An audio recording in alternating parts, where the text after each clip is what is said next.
Hi, welcome back. This is week 2. So this week is about rhythm and structure. We're focusing on doing the next couple of rounds, turning your work, understanding the corners and the clusters, round 2, round 3, and also we will look at how you weave in your ends.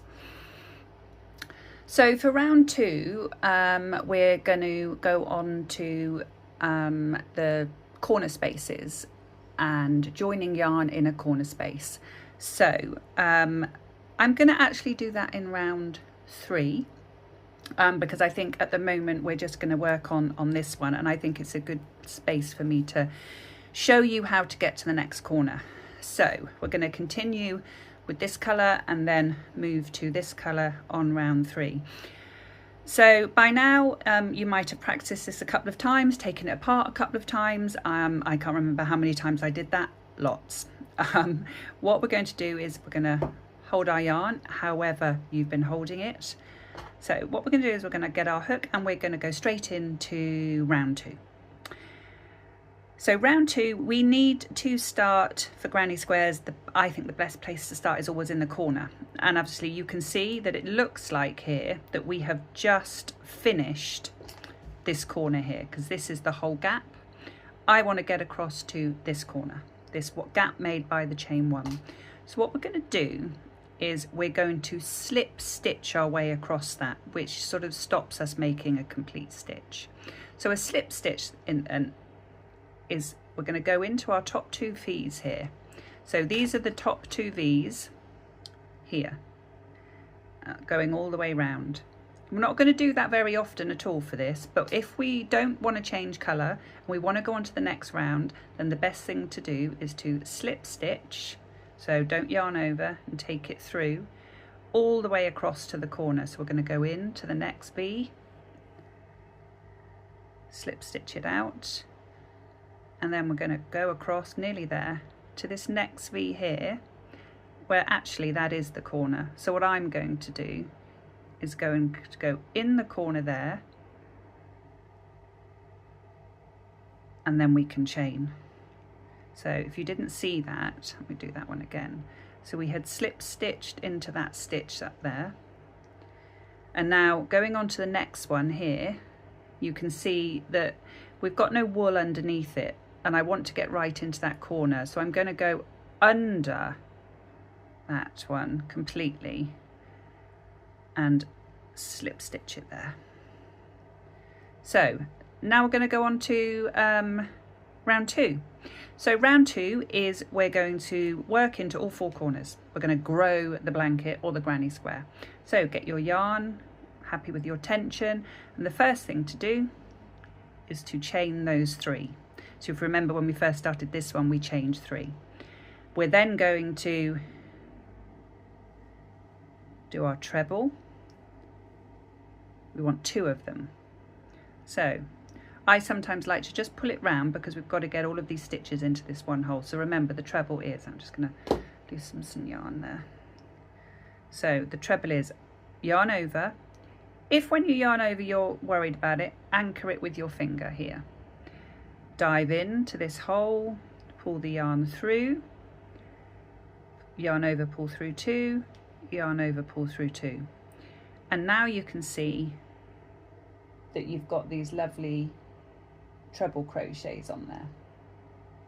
So what we're going to do now is chain 1, and we're going to do another set of treble crochets, another 3 of them in this hole. So 1, yarn over, pull through 2, yarn over, pull through 2, okay, yarn over, pull through 2, yarn over, pull through 2. So a bit more yarn. So now you can see we've worked in that corner there.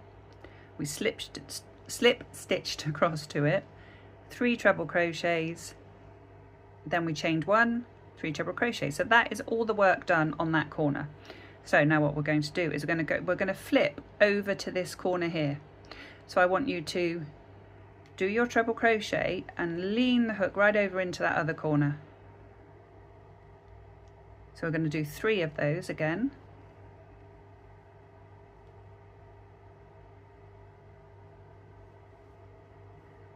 There we go. Chain 1, and then 3 again in that same hole.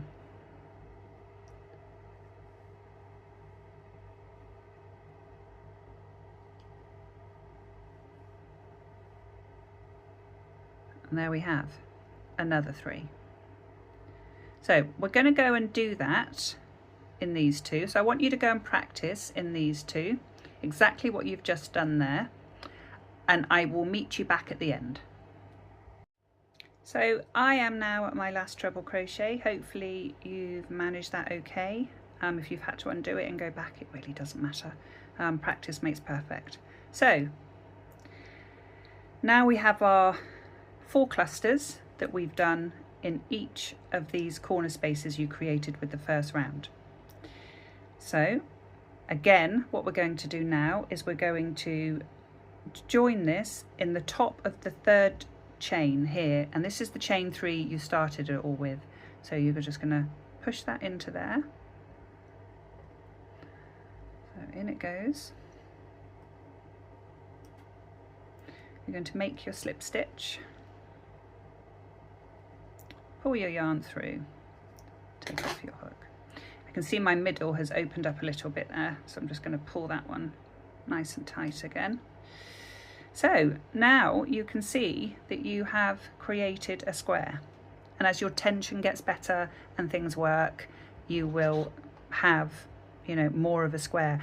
And it's very difficult to see sometimes at the very first round 1, but that is complete. That is round 2. Well done. Okay, so round 3, what we're going to do is we're going to change colour. So as you can see, I have pulled up my yarn here.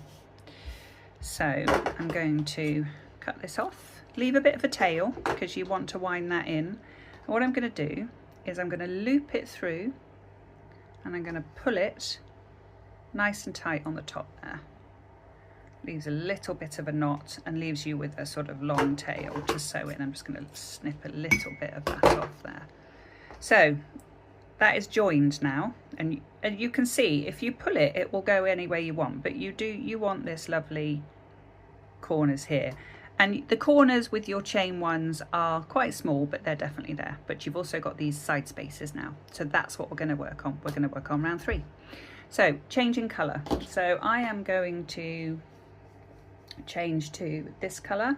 Let's see, another Pebble Haze colour. So this is how I like to join my colour.